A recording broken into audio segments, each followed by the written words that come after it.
चलिए अगला क्वेश्चन बहुत ही आसान क्वेश्चन है, लघुत्तम समापवर्त और महत्तम समापवर्त पर। ठीक है, हमने पहले डिस्कस कर चुके हैं। ठीक है, इन टाइप के क्वेश्चंस को मैं सीधा आपको कॉन्सेप्ट बता रहा हूँ, आप सॉल्व कीजिएगा खुद।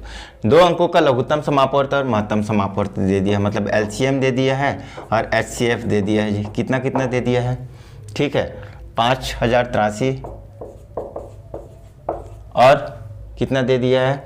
23 दे दिया है। ठीक है, और फर्स्ट नंबर दे दिया है कितना? ठीक है, कितना दे दिया? 391 दे दिया है। तो सेकंड नंबर पूछ रहे हैं, बना लीजिएगा इसको। ठीक है, क्या होता है? LCM into HCF equal to first number into second number. बहुत बार हमने डिस्कस कर लिया है इस क्वेश्चन को। ठीक है, इसको आपको बनाना है। सेकंड आंसर आपका आंसर आएगा कितना? 299। कितना आ जाएगा? 299 आ जाएगा। चेक कर लीजिएगा आप। ठीक है, चलिए अगर ये क्वेश्चन समझ में आ गया तो आगे बढ़ते हैं।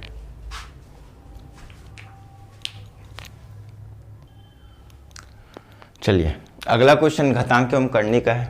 ठीक है, बहुत पहले मैं पढ़ा चुका हूँ वीडियो में।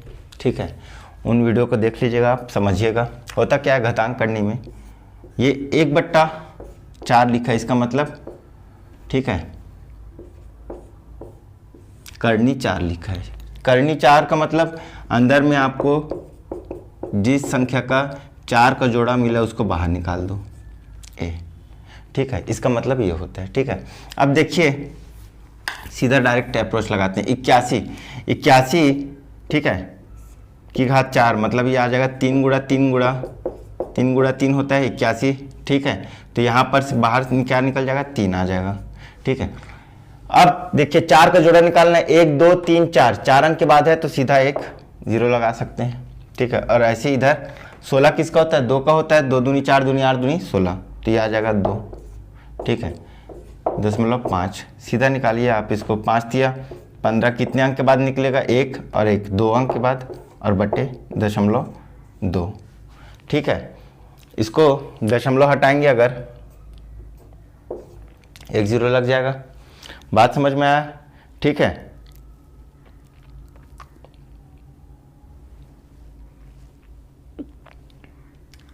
ठीक, अब आगे क्या करेंगे?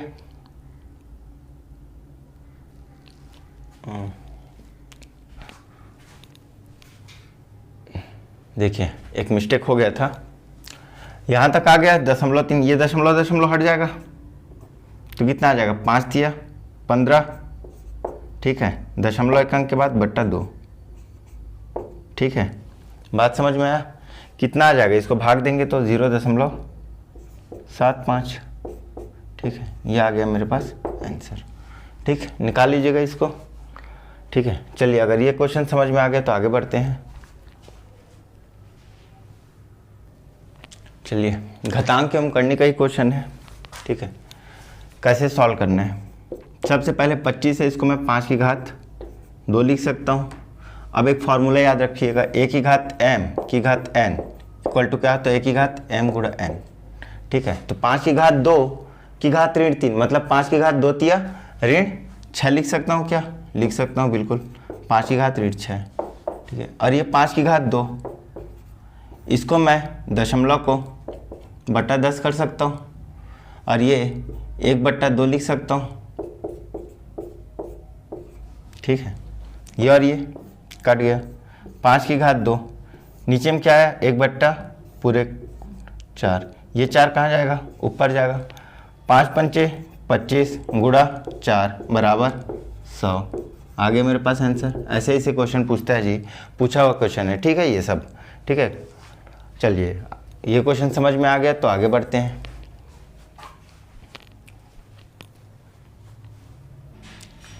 चलिए अगला क्वेश्चन है हमारा औसत चैप्टर से। ठीक है, बेसिक बता चुका हूं मैं पिछले लेक्चर्स में। ठीक है, इस क्वेश्चन को सॉल्व करने से पहले बेसिक क्वेश्चंस को आप देख लीजिएगा या फिर डायरेक्ट समझ लीजिए, रिवीजन के टाइम पे आपको समझना पड़ेगा। डायरेक्ट क्वेश्चन पे चलता हूँ। औसत क्या होता है बता चुका हूँ। बोल रहे 35 विद्यार्थियों का औसत आयु 17 है। ठीक है, तो ठीक है, क्वेश्चन क्या बोल रहा है आप पढ़ लीजिए कि 35 विद्यार्थियों का औसत आयु 17 है, उसमें एक टीचर और ऐड हो जाने से औसत आयु क्या हो जा रहा है? 18 हो जा रहा है। तो जो जो टीचर ऐड हुआ है, जो टीचर जुड़ा है, उसका आयु पूछ रहे हैं। कैसे निकालेंगे? तो 35 विद्यार्थियों का औसत आयु 17 है, तो उनका योग कितना हो जाएगा? 17 गुणा 35, 595। 35 लोगों का योग कितना हो गया? 595। और 36, 35 और एक टीचर आ गए तो 36 लोग हो गए। तो 36 लोगों का औसत आयु 18 है, तो 36 लोगों का योग कितना हो गया? 468। 18 गुणा 36 कर दिया, ठीक है, तो आ गया कितना? 468। अब ये जो टीचर 35 लोगों का आयु 595 है और 36 लोगों का आयु 468 है, मतलब इसमें मैंने कुछ जोड़ा। 595 मैंने उस टीचर का आयु जोड़ा तो कितना आ गया? 468। तो क्या करूंगा? उस x का मान ज्ञात करने के लिए, क्या है x? क्या है? टीचर की आयु है,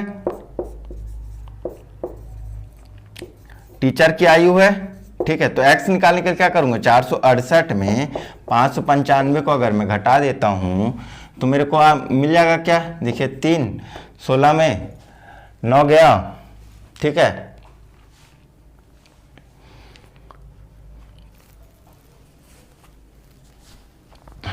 बात समझ में आया? तो कितना आ जाएगा?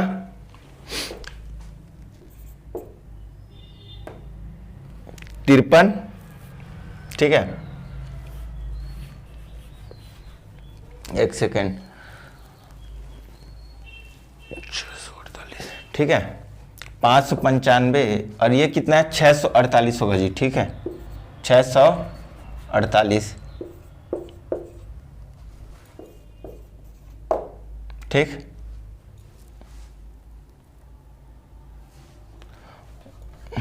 पाँच सौ 95 कितना आ जाएगा? 53 उम्र आ जाएगा, ठीक है, 53 ईयर, ठीक।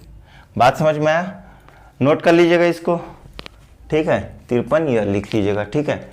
अगर ये क्वेश्चन समझ में आ गया तो चलिए आगे बढ़ते हैं। चलिए अगला क्वेश्चन इबारती क्वेश्चन से है, ठीक है, इबारती है, ठीक, कॉन्सेप्चुअल है, समझने है। बोल रहा है मेरे पास 1 टन की, उसका 4/7 भाग कितने घंटे में भर जा रहा है? 8 आवर में, ठीक है, 8 घंटे में भर जा रहा है, ठीक है। तो इसका आधा भाग भरने में, ठीक है, मतलब इसका इतना को भरने में कितना समय लगेगा पूछ रहे हैं, ठीक है। तो देखिए 2-3 तरीके, बहुत आसान क्वेश्चन मैं बता रहा हूँ। 4/7 भाग है, प्रत्येक को मैं मान लेता हूँ 10 लीटर, ठीक है, प्रत्येक को मैं कितना मान लेता हूँ? 10 लीटर, ठीक, 10 litre, 10 litre, 10 litre, 10 litre, 10 litre, ठीक। मतलब 4/7 भाग मतलब कितना हो जाएगा जी? 40 लीटर हो जाएगा। तो 40 लीटर को भरने में 8 घंटे लगते हैं, ठीक है, 40 लीटर को भरने में 8 घंटे लग रहे हैं, मतलब, ठीक है। तो 1 घंटे में कितना लीटर भराएगा? 1 घंटा में, ठीक है, 40/8 बराबर 5 लीटर, 5 लीटर भराएगा, मतलब 1 कंटेनर ये कितना में भराएगा? 1 घंटे में। ये 10 लीटर का है तो 5 लीटर 1 घंटे में भरा रहा है 5 लीटर, तो 2 घंटे में 10 लीटर भराएगा। लेकिन मुझे पूछ कितना रहा है? आधा, इसका आधा भाग। टोटल कितना मान लिया मैंने? 70 का आधा कितना होता है? 35 लीटर। तो 35 लीटर भरने में कितना समय लगेगा? 5 लीटर भरने में 1 घंटा लगता है, तो 35 लीटर भरने में, तो 35/5 बराबर 7 आवर, ठीक है। बात समझ में आया? इस क्वेश्चन को 2 से 3 बार समझिएगा, ठीक है। बोल रहा है कि 4/7 भाग को 8 घंटे में मान लेता हूँ कि एक कंटेनर को 10-10 लीटर का, तो टोटल मेरे पास 70 लीटर थे, 70 में से 40 लीटर को भरने में 8 घंटा लगा, ठीक है। तो 1 घंटा में 5 लीटर भराएगा, तो 35 लीटर भरने में टोटल कितना है? 70 का आधा कितना होता है? 35, तो 35 लीटर भरने में कितना समय लगेगा? 7 घंटे। बात समझ में आया? ठीक है। इसमें मैं मैथमेटिकल नहीं लगा रहा हूँ क्योंकि कुछ क्वेश्चन कॉन्सेप्चुअल होते हैं, उनको ऐसे ही बनाइए तो ज़्यादा अच्छा लगता है, ठीक है। चलिए आगे बढ़ते हैं। चलिए अगला क्वेश्चन है, ठीक है, बेसिक है, ये भी अलजेब्रा बोल सकते हैं आप, अलजेब्रा का बेसिक, एकदम बेसिक। हमें जो क्वेश्चन दिया है उसका कोई सिर पैर नहीं है, हमें बस ऑप्शन के अकॉर्डिंग हमें सेट करना है, ठीक है। हमें क्या करना है? ऑप्शन के अकॉर्डिंग सेट करना है, ठीक है। तो देखिए ये क्वेश्चन दे दिए है, ठीक है। अब -a, इसको मैं -b+c लिखा है, उसको c - b लिख सकता हूँ, जस्ट टोटल। इसको यहाँ पहले लिख सकता हूँ, इसको बाद में बिल्कुल लिख सकता हूँ, इंटू सी, किस में, माइनस में है, इंटू माइनस सी, ठीक है। और साथ में, ठीक है, रुकिए एक मिनट, एक काम करते हैं, ठीक है, देखिए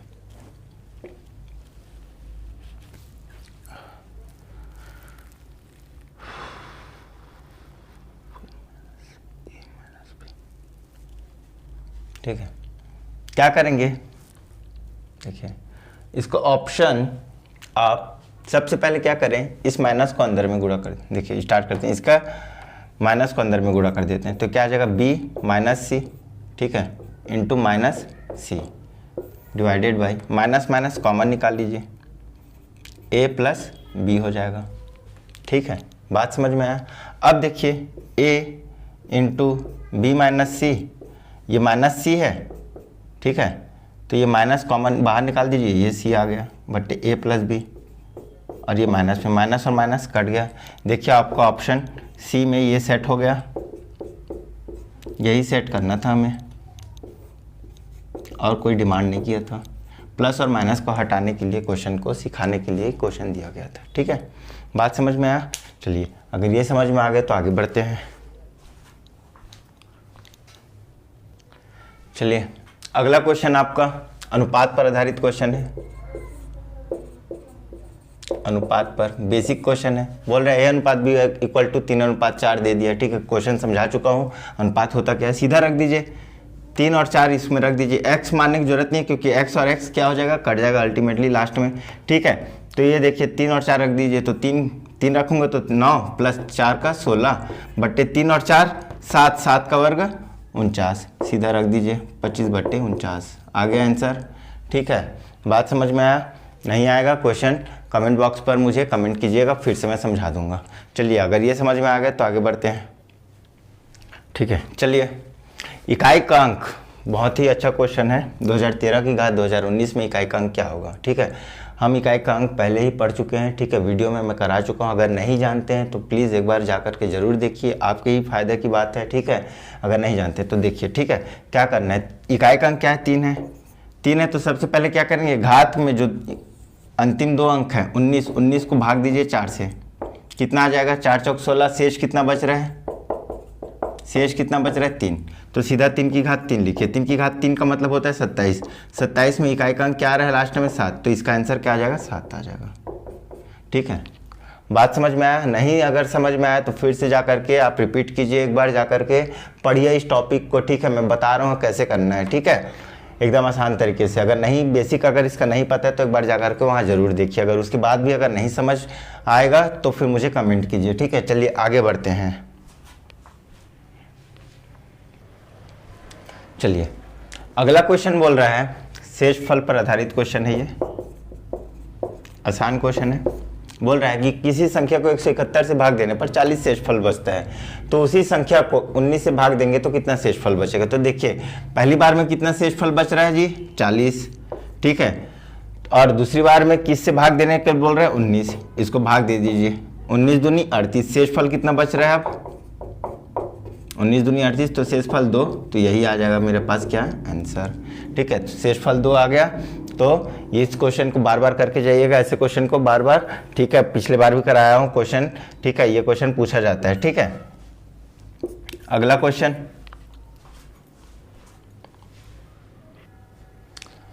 अगला क्वेश्चन है जो है हमारा शंकु पर आधारित क्वेश्चन है।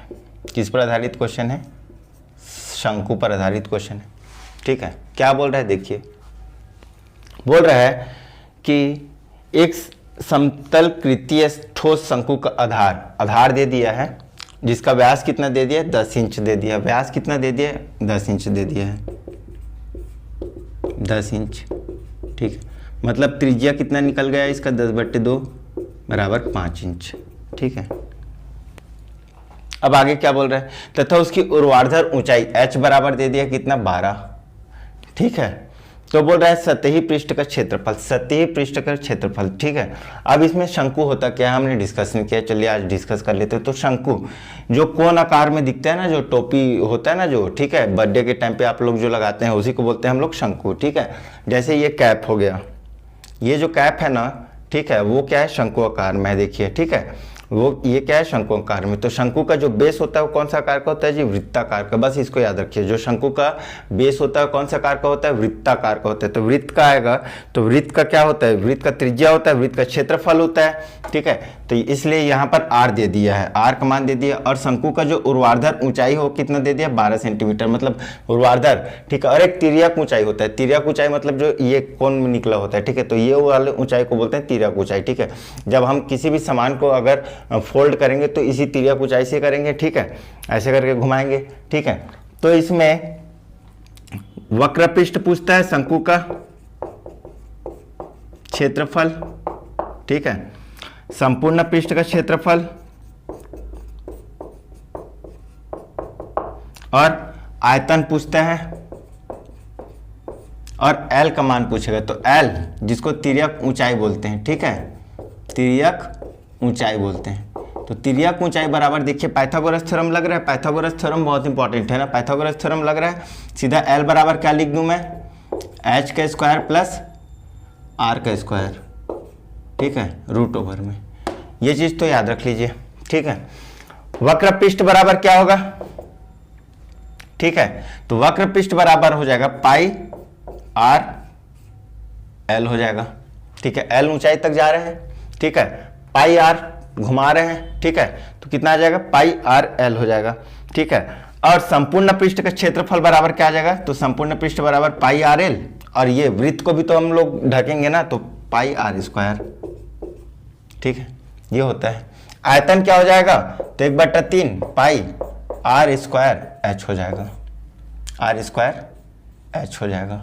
ठीक है, ये चीज को ध्यान रखिए। अब क्वेश्चन क्या बोल रहा है, आर का मान दे दिया 5, एच का मान दे दिया 12, संपूर्ण पृष्ठ का क्षेत्रफल पूछ रहे जी, संपूर्ण पृष्ठ का क्षेत्रफल पूछ रहे। तो सबसे पहले हमें एल का मान ज्ञात करना पड़ेगा। एल का मान ज्ञात कर लीजिए यहाँ से, 12 का वर्ग कितना होगा 144 प्लस 5 का वर्ग 25 बराबर 169। 169 किसका होता है, 13 का। एल का मान 13 आ गया, यहाँ पर रख दीजिए संपूर्ण पृष्ठ का क्षेत्रफल पर 22/7 गुड़ा आर का मान 5 गुड़ा एल का मान 13 प्लस 22/7 गुड़ा आर का मान 5 पंचे 25, 22/7 कॉमन निकल जाएगा, 22/7 को सीधा पाई रखिए। ठीक है, और ये 13 पंचे 65 प्लस 25। ठीक है, 5 5 10, 6 3 9 और 1 10, 100 पाई। ठीक है, बात समझ में आया। ठीक, 90 पाई आएगा ना जी, सॉरी 6 2 8 और 1 9, 90 पाई। ठीक है, मीटर या सेंटीमीटर स्क्वायर, सॉरी इंच में दिया है ना, इंच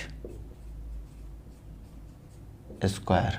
बात समझ में है, ये फॉर्मूला याद रखिएगा। देखिए आप क्षेत्रमिति की अगर मैं बात करूँ, शंकु कंप्लीट हो गया, घनाभ कंप्लीट हो गया, बेलन कंप्लीट हो गया, समचतुर्भुज कंप्लीट हो गया। ठीक है, 1 2 3 4 कल हम लोगों ने घन पढ़ा था। ठीक है, और लगभग हम लोग का कंप्लीट होते जा रहा है। लगभग मैं 100 क्वेश्चन के आसपास करा चुका हूँ, आगे और हम लोग करेंगे। ठीक है, तो चलिए आज के लिए हम इतना ही रखते हैं, बाकी लेक्चर्स हम अगले क्लास में करेंगे। ठीक है, तब तक के लिए जय हिंद, जय भारत, जय छत्तीसगढ़, धन्यवाद।